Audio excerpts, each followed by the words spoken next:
All right. Good morning. Good morning. How are y'all doing today? Happy Wednesday.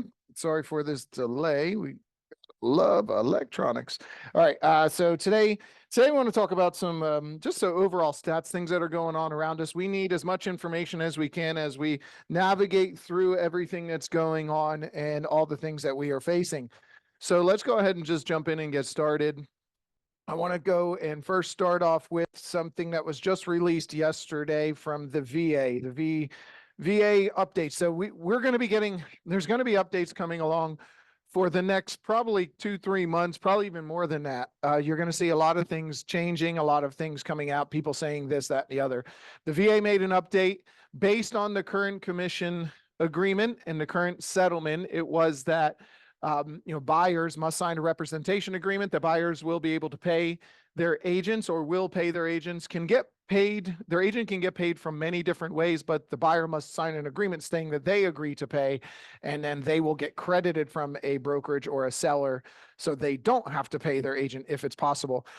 We all know VA borrowers cannot pay. That's part of their agreement and part of the VA loan process. They get 100% financing. They do not have to pay any type of realtor fees or any fees like that. They do not and actually cannot pay. So they can't pay our transaction fee, can't pay commissions. The VA has put a temporary hold on that, and they've issued a temporary ruling that says that VA borrowers will be allowed to pay a buyer's agent commission. So that is coming directly from the VA. That's what this whole article says, that they will, in order for the VA borrower to not be put to a detriment because of these rulings and standings that are coming out, the VA borrower will be allowed to pay for a buyer's agent commission. This is not the end all be all. There's going to be things that are changing. This is a temporary ruling so they can get an answer for us as this August date approaches for implementation. I believe it's August 10th or 17th is when it's supposed to be placed into effect. So VA borrowers can pay a buyer's agent commission as of now with this new ruling coming out from the VA. All right. Then with that being said, what's going on in and around our areas? Let's start off with just some data. So I pulled some of our offices and just wanted to show you what's going on in and around our areas, so that there's still lots of business going on. Some areas, and this is why markets are markets. There's micro markets, there's macro markets. In the macro market of Tampa, right now there's 2,333 active listings in the micro market of Tampa. So the entire micro market of Tampa. Then we look at the pending sales, there's 1,124. So it's basically about half. Half of the number of active sales is the number of pending. And if we go over to another large macro market like Orlando, it's very similar. 2,600 active listings and 1,300 pending sales. And what I'm seeing as I go through and start pulling all of these stats, these macro market cities, it's pretty much the active number of listings. There's about half of that pending. And then the solds are almost twice that of the actives.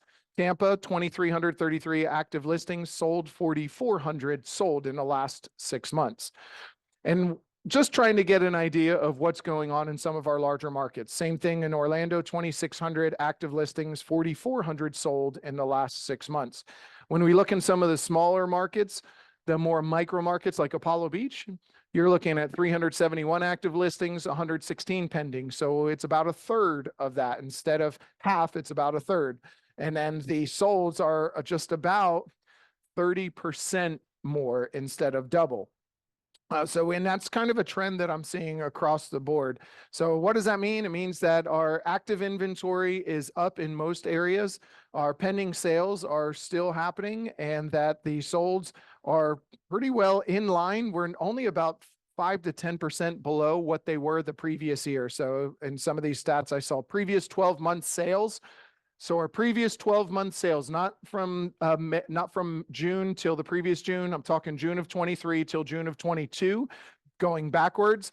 Those previous 12-month sales compared to this last 12-month sales, it's really only about a 5 to 10% difference. Not a huge number. Inventory is up, sales are down just a little bit, which means that we've got to get to work. We have to start having more conversations. People are still buying, people are still selling, and what we'll see, I'll show you some stats here with Keeping Current Matters and what their stats are. What you're going to see is prices are still going up because of our inventory shortage. In the areas where we have builders, the inventory is increasing, giving us more opportunities for buyers, but it does affect the resales in a lot of ways. So we'll talk about those kind of more specific stats going through some of these slides. We're only going to cover a few of them just to give you some updates, things to talk about and discuss with your buyers and sellers, because a lot of them are asking us what's going on in the market. One of the first things your sellers ask you is, now a good time to sell? Should I wait until next year, end of the year, beginning of the year, next summer?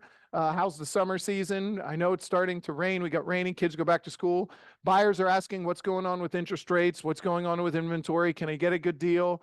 Am I going to be able to, get into that property and get a steal of a deal? Those are the questions we're asking. These are the stats that can help you to answer those questions. So just overall, greater than 90% of all the county's metro areas experience home price growth despite facing highest mortgage rates in 2 decades. Guess where you don't see that stat? You don't see that plastered all over the media. They're going to lead with more of the doom and gloom about interest rates spiked, home sales down, instead of 90% of all of the country's metro areas have seen an increase in home prices, even though the mortgage rates are really, really high. So prices are continuing to go up. They're doing their best to get a hold of and get a handle on the inflation, by having interest rates raised and a little bit higher, but we still have that factor of people always needing to move, food, water, shelter, right? Food, water, shelter. Those are things we always need. Food prices are high, utilities and water prices are high, and home prices are high. Inflation is still up. They're trying to manage it, but this is the situation we're in. People still will always need a place to live. So there's always going to be a housing demand. The continued imbalance between supply and demand, home prices are expected to keep rising. This is the biggest issue. It's all about supply and demand. We keep talking about supply and demand, but people keep wanting to go to the market. Home prices are falling. Home prices are falling. Home prices are falling. They're not falling. What they're doing is they're balancing out from some of the greed that's out there. We have a lot of people throwing home prices up really, really high and having to make the adjustments. I'll show you some stats on that in a minute about the percentage. These are great percentages to be able to talk to your homeowners about when they're thinking about selling. Pricing the property right instead of testing the market really high is actually going to put more money in your pocket, and they have some percentages to show that. So the inventory, the supply and demand is our biggest issue that we have that's going to continue to cause home prices to rise. So the year over year is showing that home prices rise. There are going to be months where you will see a slight decline, but then there is an increase in the other months where there is more active buyers. And especially if interest rates do adjust and come down in some of those times, the buyers still come out.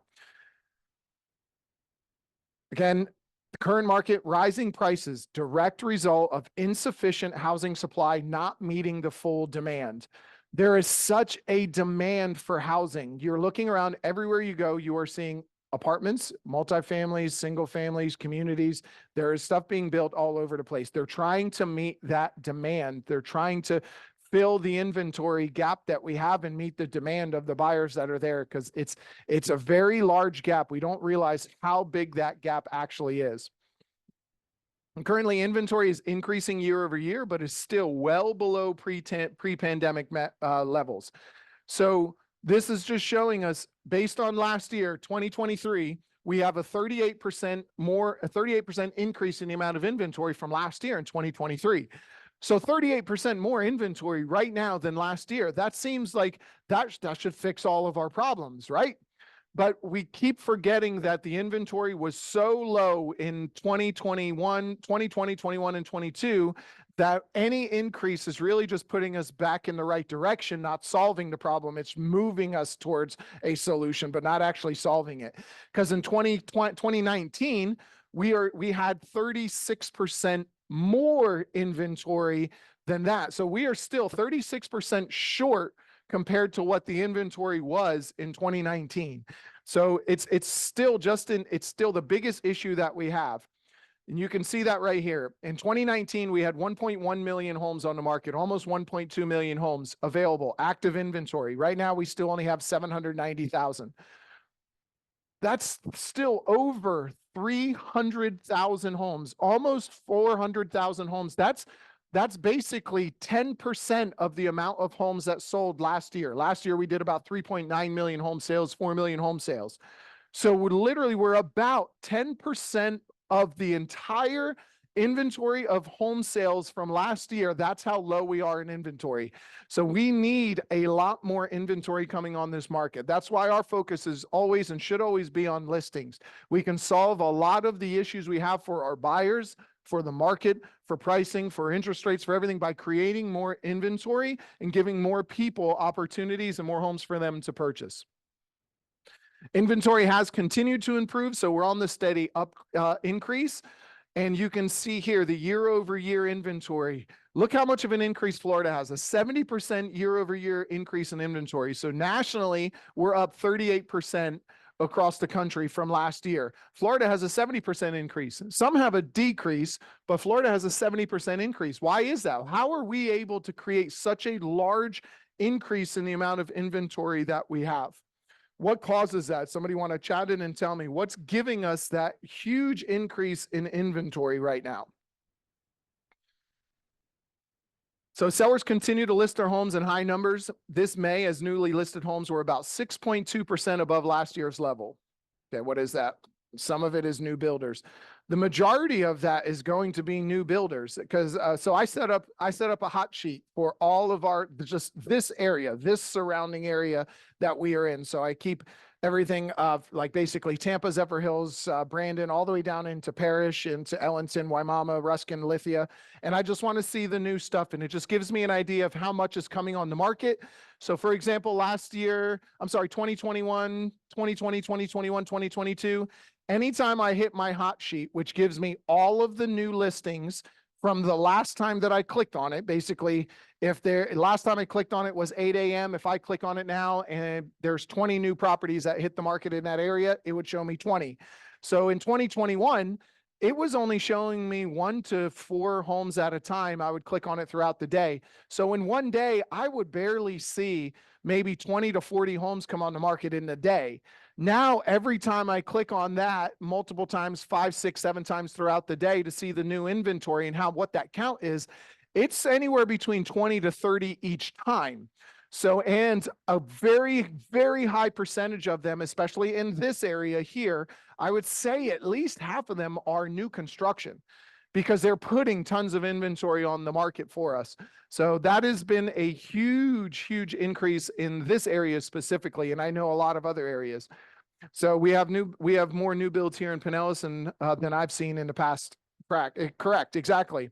And I know it's the same in other areas. You go to Orlando, look just outside of Orlando where there's still land to buy. They're building new stuff there. Go into all these areas. You go a little bit outside of the large metro area and you start to see more of the new builds. So we are seeing a huge increase in the amount of inventory, but it still is not enough to meet the demand. Why are new listings up year over year? Well, the lock-in effect is easing a little bit. We all know the lock-in effect. Everybody's got a 2.5 to 3% interest rate, 4.5% interest rate. 70% of homeowners out there have an interest rate below 5.5%. 70%, they either own it outright or have an interest rate below 5.5%. So that makes it really hard for a homeowner to want to give that up to jump into a 7% interest rate because there is a significant increase. Right. So the lock-in effect is easing a little bit because people are getting more used to it. It just takes time. It takes time for them to get used to those interest rates. So that we are seeing that happen a lot more. Dade City, San Antonio, Brooksville as well, 100%. That's where a lot of stuff is being built. That's where the land is. Life circumstances have changed and the sub 4% mortgage rates aren't returning anytime soon. And people are realizing that. So they're piling into the market. After 2 years of higher mortgage rates, sellers are slowly coming back into the market. Here we go. 1 in 3 homes on the market today are new construction. 1 in 3. 1 in 3. That's a significant number. 33% of all of the inventory on the market right now is new construction. That's why Florida has a 70% increase in the amount of inventory. So there was the inventory issues last year. So, well, the builders could have been building for the last year. Why was the inventory not increasing then? Well, as interest rates go up, builders don't use their cash to go build all of these homes. They leverage. So they take loans as well. So when we were seeing 2.5 to 3.5% interest rates, they were seeing lower interest rates. So they were willing to pull as much money as they possibly could at that low rate and build as much as they could. And so were all of the other sellers and buyers. It was just a frenzy. So as the rates go up, the builders slowed down. So inventory slowed down. As the buyers slowed down, so did the builders. It's not like the builders kept building and throwing more inventory out for buyers, and the buyers just weren't buying it. So inventory rose. The buyers slowed, the builders slowed, because they weren't pulling all that money out with the interest rates going up. They do a pause and reflect as well, and they have to see where their market is. Now that everybody's getting more used to that, they see the inventory hasn't been solved. They can help solve that. They are still able to sell. They start putting their product out again. New home market has been an outsized share of the housing inventory. So home builders have been able to attract prospective home buyers who are seeing very limited supply in this existing market. If you have not brought your buyers to a new construction, or at least given them that as an option, or shown that as an option, you're missing out. Number one, it's an easy sale. Number two, they're going to get all the benefits of having a brand new product. They're going to get all the benefits of having to lower insurance, at least for the first few years until things start to adjust. So they're going to get a lot of benefits having that. So, and especially if they're not planning on moving anytime soon, they'll be in a really good place. Talking about pricing. So going to shift gears a little bit. We've got to start having stronger conversations with our sellers. These stats here talking about home pricing, talking about, I know a lot of sellers want to try this higher number. Whenever we don't, I'm not saying object to them wanting to test the market and put it up higher, but whenever we don't, I'll use the word object. And whenever we don't object to that in some form, that is considered an acceptance of the price that they want to go in at. So we have to make sure we're telling the price. So if the pricing says the value should be between 325 and 350, and the seller wants to do 375, and we just say, yeah, we can try it at that. That is an acceptance that 375 is a good price to go at, and it's okay to start there, and we can do this. We need to start objecting a little bit more. I'm using that word loosely. I don't mean create the rift, create that objection with them, but we need to start objecting a little bit more by telling them the truth. I really need you to understand that the value of your home is between 330 and 350. This is where the sold comparables are.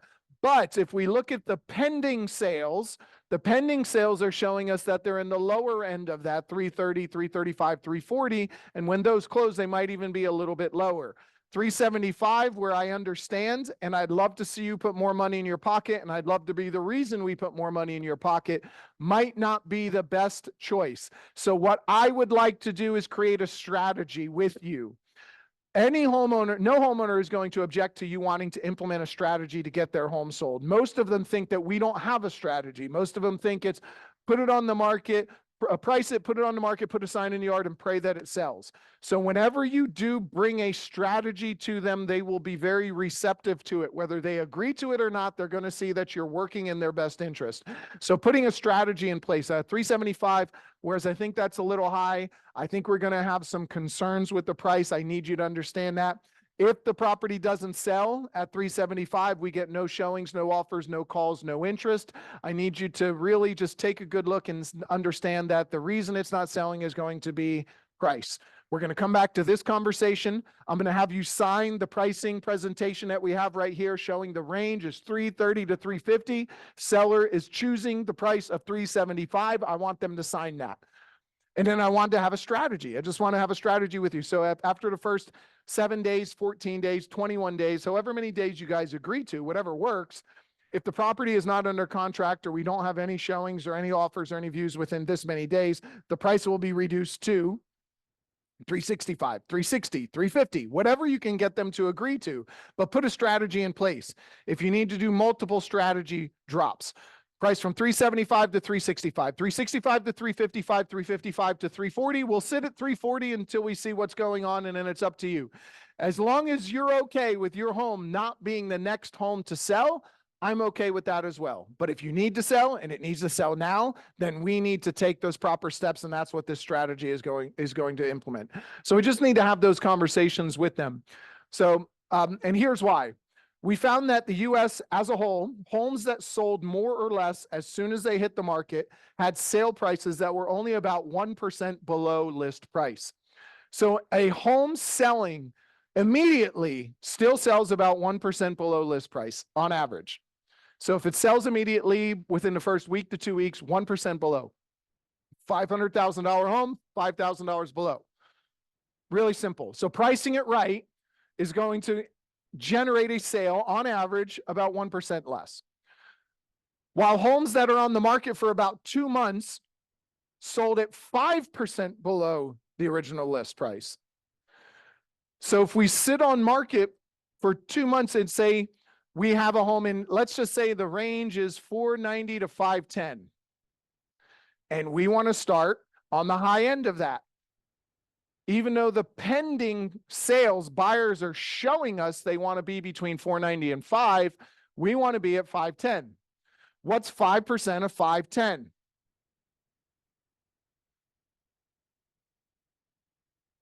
$25,000, a little more than that, $26,000. That means that if you price it at 510 instead of 500, you potentially sit on the market for 60 days and sell for 485 instead of 495. You leave $10,000 on the table because we didn't price it right coming out of the gates.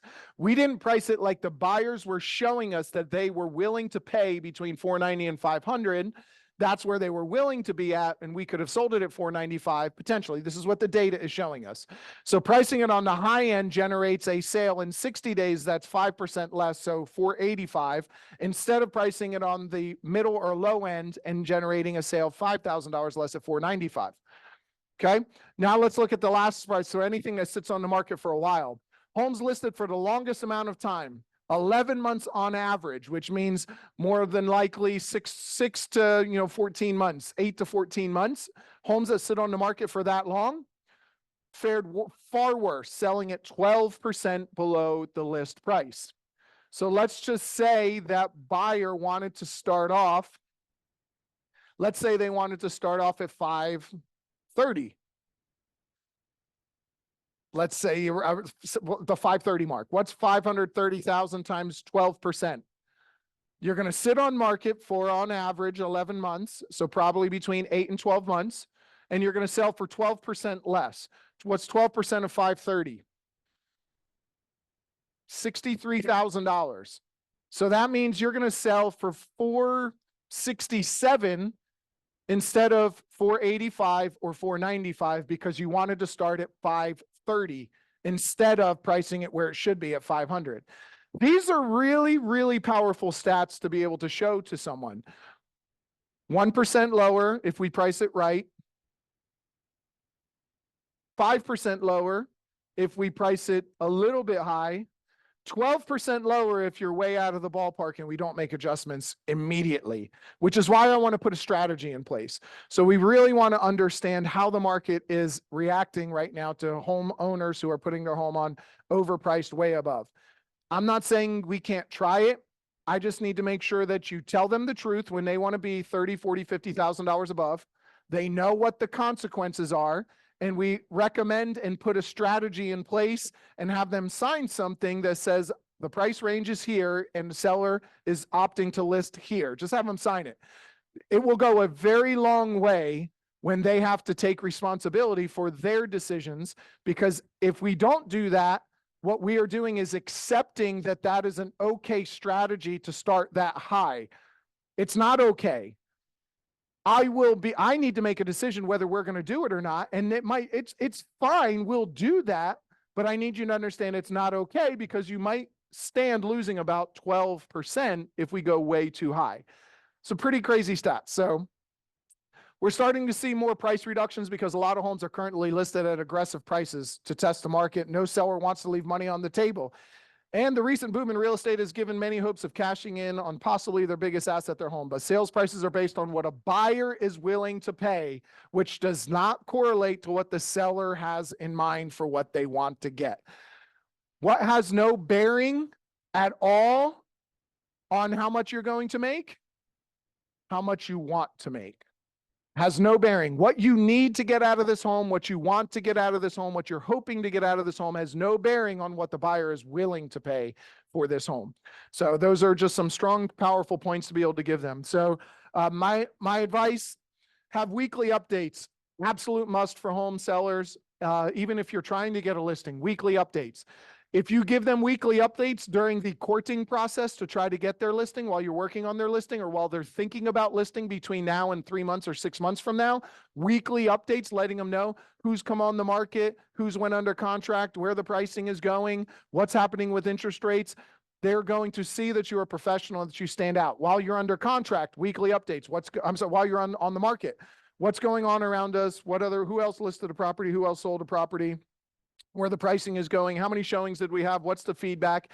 I like to do Friday and Monday updates. It's a good point to be able to give them after the weekend, after all the showings. Here's some feedback, here's no feedback, and what's coming up for this weekend. We have an open house, we don't have an open house, we have showings, we don't have showing. It is an absolute must to have weekly updates, at least once a week. I like twice with a listing. Your data should tell a story. Stop telling people the price should be here and tell them the story as to why. So the story as to why is basically, hey, the previous 6 months, the pricing was here. The previous 3 months, the pricing is here. In the last 30 days, the pricing is here. And right now there's these people went under contract. And so you can see the pricing was 530, then it was 520, 525. Now it's 520, and the pending sales are 512, 515, which might mean they might be a little, whatever the case is, it needs to tell a story. Tell a story of the flow and direction of what's happening and why we should be making that decision. Why we should be strategizing to put the home where it needs to be. Remind them why they're selling. People are driven by logic. No, people are driven by emotion. They make decisions based on emotion, then they justify with logic. So remind them why they're selling. The emotional side will help them to come to a logistical decision that, yes, you're right, we need to address this price, or we should start a little lower because I see the time on market, days on market will put us here, and I won't be able to get to this place before then. Remind them why the price was a good price 3 to 6 months ago. So anybody who have an active listing, remind them why you started, because a lot of sellers said, I've already reduced $30,000. I'm not doing any more. Remind them why we started $30,000 higher. Remember, 6 to 8 months ago, these are the sales. Put us right where we needed to be, $30,000 higher. But now let's look at the last 3 to 6 months. It's come down a little bit, hasn't it? Now let's look at the last 0 to 90 days. It's definitely changed a little bit. Now let's look at right now what the buyers are going under contract for.